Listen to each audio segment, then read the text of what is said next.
उत्तर प्रदेश के कुशीनगर में एक महिला की संदिग्ध परिस्थिति में मौत हो गई। महिला को दहेज के लिए प्रताड़ित कर रहा था ससुराल पक्ष। फरार आरोपियों की तलाश कर रही है पुलिस। उत्तर प्रदेश की राजधानी लखनऊ में दर्दनाक हादसा। तेज रफ्तार कार ने 3 साल की मासूम बच्ची को कुचला। मौके पर ही मासूम की मौत हुई। मिजोरम के मामित और नुंगलोई में निःशुल्क चिकित्सा शिविर का आयोजन किया गया। 48 बटालियन सीमा सुरक्षा बल ने शिविर का आयोजन किया। जम्मू कश्मीर के उधमपुर में 2 तेंदुए को तारों से फंसाकर बेरहमी से हत्या का मामला सामने आया। अज्ञात लोगों के खिलाफ वन्य जीव संरक्षण अधिनियम के तहत केस दर्ज हुआ। उत्तर प्रदेश के एटा में चलते ट्रक में लगी भीषण आग। सड़क पर मची अफरा तफरी। फायर ब्रिगेड की गाड़ियों ने आग पर पाया काबू।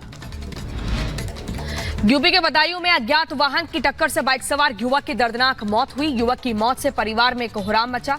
पुलिस मामले की जांच में जुटी है। उत्तर प्रदेश के आगरा में पुलिस और बावरिया गैंग के बदमाशों के बीच में मुठभेड़ हुई। 15,000 के नामी बदमाश जितेंद्र उर्फ धीरू गोली लगने से घायल हुआ।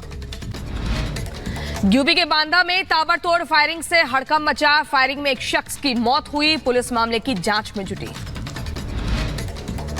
बिहार के मुजफ्फरपुर में पुलिस के नाम पर साइबर ठगी करने वाले गिरोह का पर्दाफाश हुआ। 6 साइबर अपराधियों को पुलिस ने गिरफ्तार किया। 4 laptop, 19 bank passbook, ATM card, pan card समेत बैंक के तमाम कागजात बरामद किए गए। यूपी के फर्रुखाबाद में 90 लाख की अफीम बरामद हुई। झारखंड से लाई गई 4 किलो अफीम के साथ एक तस्कर को पुलिस ने दबोचा। एटा में अफीम को खपाने की तैयारी थी। उत्तर प्रदेश के रामपुर में युवक की गोली मारकर हत्या कर दी गई। गन्ने के खेत में युवक की लाश मिलने से इलाके में दहशत। पुलिस मामले की छानबीन में जुटी। यूपी के बहराइच में सगे बेटे ने ही मां और बहन पर जानलेवा हमला किया। घर में मामूली विवाद को लेकर बेटे ने मां बहन के साथ जमकर पिटाई की। उत्तर प्रदेश के शामली में मामूली विवाद के बाद चचेरे भाई ने युवक पर गोलियां चलाई। फायरिंग में युवक गंभीर रूप से जख्मी हुआ। इलाज जारी। यूपी के अंबेडकर नगर में पुलिस ने चाकू के साथ युवक को गिरफ्तार किया। आरोपी से पूछताछ भी जारी।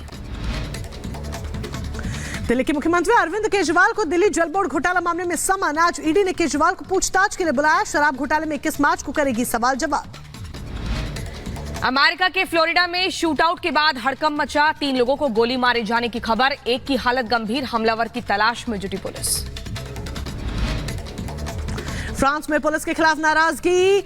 लुक्रेयोनवे में दंगाइयों ने पुलिस कार में आग लगाने की कोशिश की है। पुलिस की कार से एक युवक की मौत को लेकर लोगों में गुस्सा है। इजराइल और हमास के बीच जारी है युद्ध। गाजा में फिर धमाकों से हड़कंप मचा। हमास ने फिर युद्ध विराम के लिए प्रस्ताव दिया। इजराइल और हमास की ओर से लगातार जारी है गाजा में बमबारी। इजरायली बमबारी के बाद गाजा के आसमान में दिखा धुएं का गुब्बार। गाजा में बंधक बनाए गए लोगों के परिवार वालों ने रिहाई की मांग को लेकर प्रदर्शन किया। तेल अवीव में प्रदर्शनकारियों ने राजमार्ग को भी थोड़ी देर के लिए बंद किया।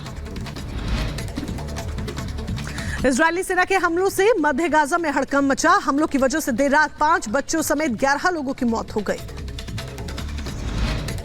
स्पेन की मैड्रिड में यूरोपीय संघ की नीतियों के विरोध प्रदर्शन। किसानों ने ट्रैक्टरों को चलाते हुए नीतियों के खिलाफ विरोध प्रदर्शन किया।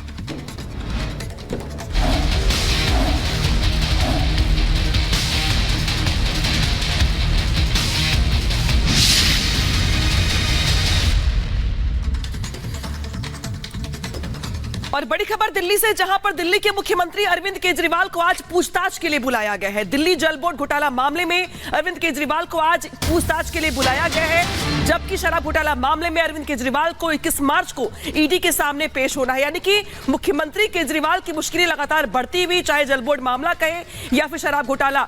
दिल्ली जल बोर्ड मामले में कल केजरीवाल को समन भेजा गया था। समन भेजकर आज पूछताछ के लिए पेश होने के लिए कहा गया था। जबकि शराब घोटाला मामले में 21 मार्च को केजरीवाल को ईडी के सामने पेश होना है।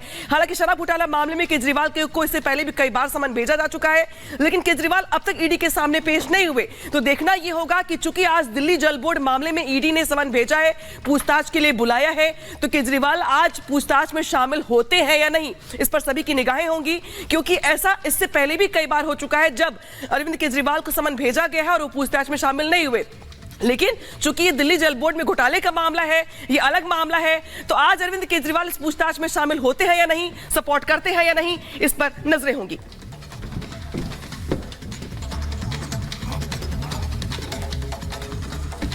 और इसी बीच दिल्ली सरकार में मंत्री सौरभ भारद्वाज ने कहा कि केजरीवाल को चुनाव प्रचार से रोकने का यह प्रयास किया जा रहा है। आपको बता दें केजरीवाल को पेश होने के लिए कहा गया है, लेकिन उस पर सौरभ भारद्वाज का बयान सामने आया जिसमें वो कहते हैं केजरीवाल को रोकने की कोशिश की जा रही है, चुनाव प्रचार से रोकने की कोशिश की जा रही है, इसीलिए इस तरह का दबाव बनाकर परेशान किया जा रहा है। बड़ी खबर आपको बता रहे हैं, अरविंद केजरीवाल को समन जारी होता है और समन पर सौरभ भारद्वाज अपनी आपत्ति व्यक्त करते हैं। क्या कुछ का आपको सुनवाते हैं। सरकार परेशान है कि मुख्यमंत्री ईडी द्वारा गिरफ्तार नहीं कर पाए, कोर्ट गए, कोर्ट में भी जमानत मिल गई, तो अब इस तरीके के कई मामले मुख्यमंत्री जी के ऊपर थोपने की कोशिश चल रही है। किसी तरीके से चुनाव से पहले अरविंद केजरीवाल को गिरफ्तार करना चाहते हैं। तो जल बोर्ड घोटाला मामला जिसमें अरविंद केजरीवाल को आज पेश होना है। दो सहयोगी ग्राउंड जीरो से हमारे साथ जुड़ चुके हैं, जतिन और वैभव हमारे साथ हैं। पहले जतिन का रुख यहाँ पर हम करेंगे।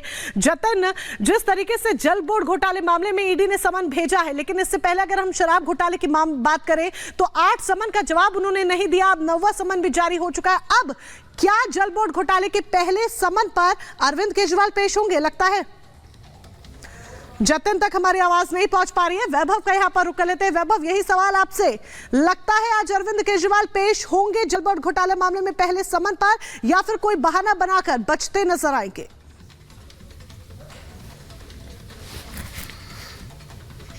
मुश्किल है अरविंद का आज पेश होना, क्योंकि इसके ठीक पहले शराब घोटाले मामले में जब नवा समन जारी करने की जरूरत पड़ी प्रवर्तन निदेशालय को, इससे समझा जा सकता है कि दिल्ली जल बोर्ड ने अभी ये पहला समन इस पूरे मामले में दिया है और आज यानी कि 18 तारीख को अरविंद केजरीवाल को प्रवर्तन निदेशालय के दफ्तर हाजिर होने के लिए कहा है। दरअसल ये पूरा मामला 38 करोड़ रुपए के लेन देन को लेकर है और जिसमें एक ऐसी कंपनी को यहां पर टेंडर दिया गया है जो प्रारंभिक मापदंड है उन मापदंडों तक को फॉलो नहीं करती है। इस पूरे मामले में इसी कंपनी के केजीएम इंफ्रास्ट्रक्चर लिमिटेड कंपनी, जिसके पूर्व मुख्य अभियंता की गिरफ्तारी की गई थी 31 तारीख को और इसके ठेकेदार की भी गिरफ्तारी की जा चुकी है। अब ऐसे में आज अरविंद केजरीवाल को पूछताछ के लिए प्रवर्तन निदेशालय के दफ्तर पहुंचाया गया है। एक बार हम फिर से तस्वीरें दिखाना चाहेंगे। दरअसल ये प्रवर्तन निदेशालय के बाहर ही हम मौजूद हैं, जहां पर आज अरविंद केजरीवाल को जो है वो हाजिर होने के लिए कहा गया है और उस पूरे मामले में दिल्ली जल बोर्ड में जुड़े घोटाले से मामले में आज अरविंद केजरीवाल का यहां पर बयान जो है वो रिकॉर्ड किया जा सकता है। सबसे पहले समन की जानकारी उनकी ही मंत्री आतिशी ने जो है वो दी कि अरविंद केजरीवाल को दिल्ली जल बोर्ड घोटाले में एक समन जो है वो जारी किया गया है, 18 तारीख को पेश होने के लिए कहा गया है। लेकिन अब ऐसे में जब दूसरा समन उनको दूसरे मामले में यानी कि शराब घोटाले से जुड़े मामले में नवा समन दिया जा रहा है और 21 तारीख को उनको हाजिर होने के लिए कहा गया है, तो ऐसे में शायद आज मुश्किल है कि अरविंद केजरीवाल प्रवर्तन निदेशालय के यहां पर ऑफिस पहुंचे और अपना बयान जो है वो इस पूरे मामले में दर्ज करवाएं। लेकिन कुल मिलाकर यह कहा जा सकता है, सौरभ भारद्वाज के भी अपने बयान को अपने दर्शकों को सुनाए कि अरविंद केजरीवाल की मुश्किलें जो है वो लगातार, बिल्कुल केजरीवाल की जो मुश्किलें हैं वो लगातार बढ़ती जा रही है और लगातार 2 मामले केजरीवाल के गले की फांस अब बनते हुए नजर आ रहे हैं। लौटेंगे आपके पास, अब आगे बढ़ते हैं। एल्विश यादव से जुड़ी बड़ी जानकारी आप तक पहुंचा दे। एल्विश पर नोएडा पुलिस का बयान सामने आया है। एल्विश ने जहर मंगवाने की बात मान ली है। सूत्रों के हवाले से बड़ी खबर आपको बता रहे हैं, पार्टी में साफ जहर मंगवाने की बात मानी है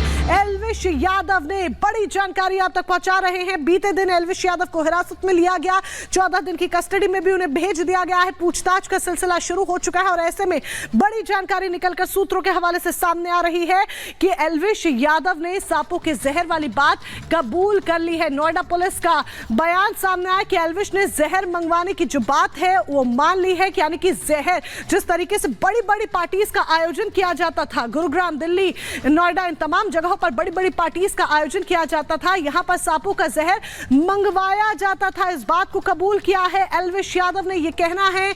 ये सूत्रों के हवाले से बड़ी जानकारी निकलकर सामने आ रही है नोएडा पुलिस की तरफ से। अगर ऐसा वाकई में है जिस तरीके से, तो अनामिका निश्चित तौर पर तमाम जो मुश्किलें हैं वो एक एक कर एल्विश यादव की अब आगे जाकर और बढ़ेंगी।